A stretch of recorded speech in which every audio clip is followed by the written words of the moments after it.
Je voulais vous faire une petite vidéo aujourd'hui pour se mettre à jour par rapport aux événements qui se sont passés cet été. On a eu pas mal d'activités sur le plan du mercato du côté de l'Olympique de Marseille et en parallèle la renégociation des droits télé. Et donc il y en a qui s'interrogent et qui s'inquiètent un petit peu de voir cette activité de l'OM et qui se demandent si ça va nous mettre en danger. Surtout dans le contexte où on a vu que pour les Girondins de Bordeaux, ça s'est très mal passé avec Gérard Lopez. Donc je voulais vous rassurer quant au fait qu'à mon avis, c'est pas du tout la même situation qui se produit à l'OM pour diverses raisons.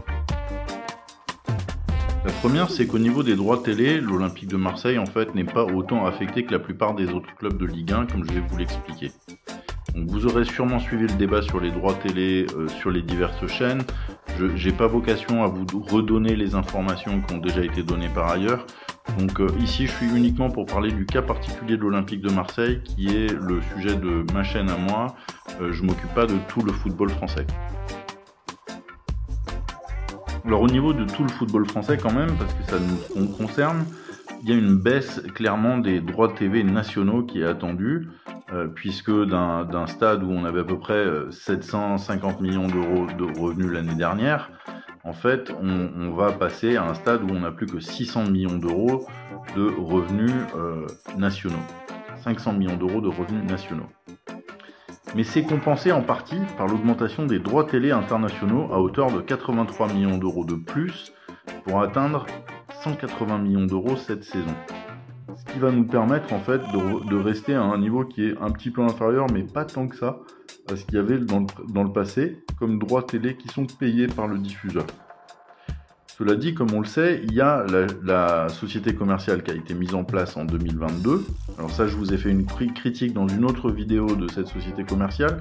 Le but, c'est pas de refaire non plus la critique de cette société commerciale, mais en tout cas, là, aujourd'hui, en 2024-2025, on sait qu'il va falloir payer 13% des revenus de droits télé de la Ligue 1 dans son ensemble à CVC. Au titre du paiement qui leur est dû pour le contrat qui a été signé en 2022 de la société commerciale. Donc ces 80 millions d'euros, forcément, ils vont impacter les revenus encore plus des droits télé des clubs de football, mais c'est en partie compensé aussi par le fait que, en fait, on a le nombre de clubs de football de la Ligue 1 qui est réduit de 20 à 18 clubs. Ça réduit en fait de 10,5% le nombre de clubs qui sont disponibles en Ligue 1 et qui vont se partager du coup le gâteau des droits télé. Et dans le cas particulier de l'Olympique de Marseille, en fait, ça fait qu'on s'attend à une baisse de à peu près 8% par club des droits télé purement Ligue 1.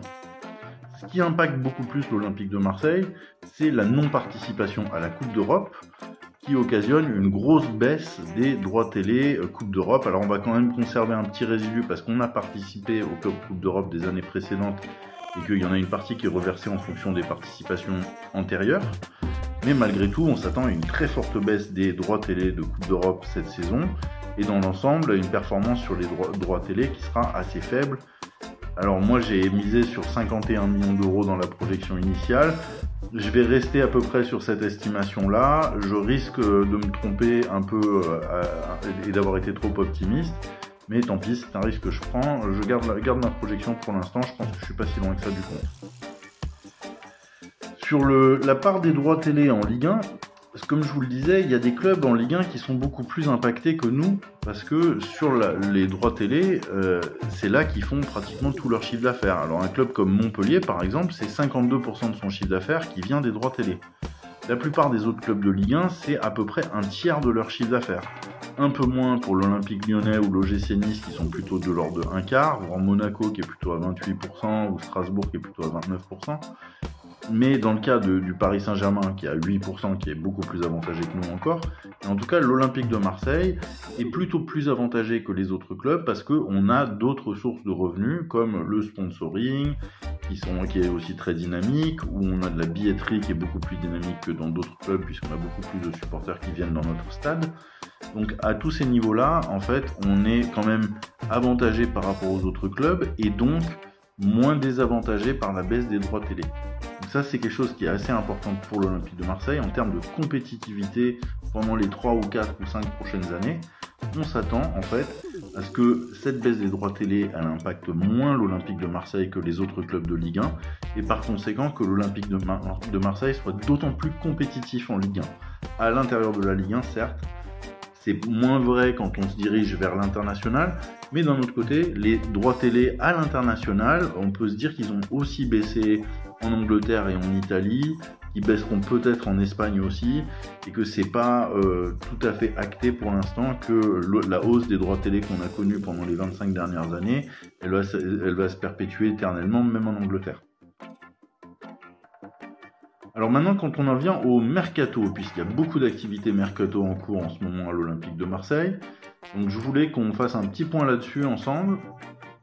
Et vous allez voir que dans les transferts qu'on a vus cette année, alors je me base toujours sur les données Transfermarkt, vous verrez qu'on a actuellement dépensé 48,5 millions d'euros pour recruter des joueurs et qu'on a laissé partir des joueurs pour 61 millions d'euros, notamment des joueurs qui nous ont pas coûté cher sur le plan sportif, dans la mesure où ils avaient déjà quitté le club.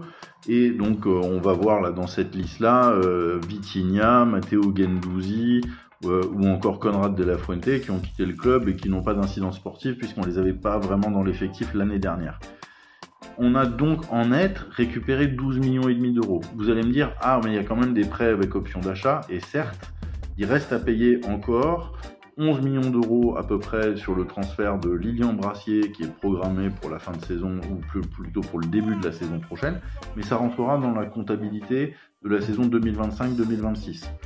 Et également, de la même manière, pour Pierre-Emile Højbjerg, le transfert est évalué à 13 millions d'euros.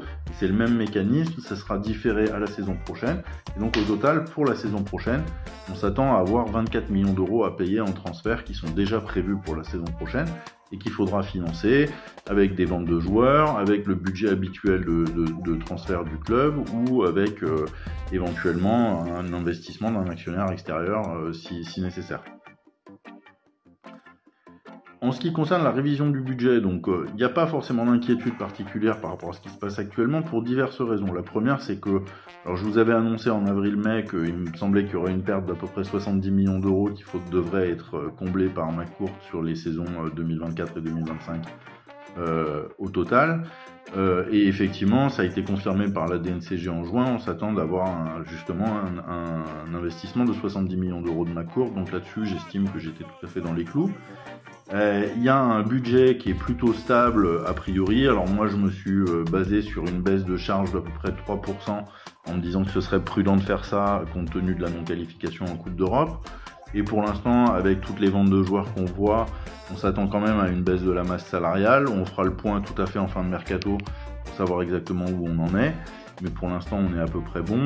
Je vous avais dit que je m'attendais à ce qu'on ait toujours à peu près 40 millions d'euros à investir en transfert net. Dans la mesure où McCourt remettait les 70 millions d'euros qu'il mettait habituellement, ça nous permettait de maintenir à peu près le même rythme d'investissement que les années précédentes et donc de continuer à dépenser entre 30 et 40 millions d'euros à peu près en transfert net. A priori, ça nous laisserait 52 millions et demi d'euros pour les 7 achats de joueurs qu'on estime encore devoir faire d'ici la fin du mercato. Et on a un budget de transfert qui pourrait encore augmenter selon les ventes qui restent à faire. Alors au moment où je vous parle, on a vu le départ de Jonathan Klaus et de Conrad de la Fuente qui sont donc déjà comptés dans les chiffres comme des ventes effectives. Et ce qui nous reste à vendre, c'est les joueurs comme Ismail Assar notamment qui rapporteraient beaucoup d'argent, mais aussi Jordan Verretou, Chancel Mbemba ou d'autres, qui au total pourrait nous rapporter 58 millions d'euros selon mes estimations. Et donc on est tout à fait dans la continuité des saisons précédentes. Alors effectivement on a une grosse activité sur le marché des transferts qui est notamment financée par les ventes. Et ça c'est nouveau parce qu'effectivement ces dernières années on a été beaucoup plus fort en termes de ventes que ce qu'on avait fait dans les années précédentes. Et c'est pour ça qu'effectivement, on a la capacité à faire des achats à 25, 30, 40 millions d'euros. Et il ne faut pas s'en surprendre, d'autres clubs de Ligue 1 l'ont fait avant nous. C'est juste la fonction du fait qu'on est un peu plus performant sur le marché des transferts que précédemment. Alors en termes de masse salariale, où est-ce que ça nous laisse tout ça? Alors j'ai fait des calculs en me basant sur les données de Capology pour la saison 2023-2024 et en essayant de voir au moment actuel où on en est. Vous verrez dans la colonne, la dernière colonne qui s'appelle transfert, qu'on ne voit pas complètement, des petits symboles qui indiquent, alors si c'est une croix, un X, ça veut dire que le joueur est déjà parti.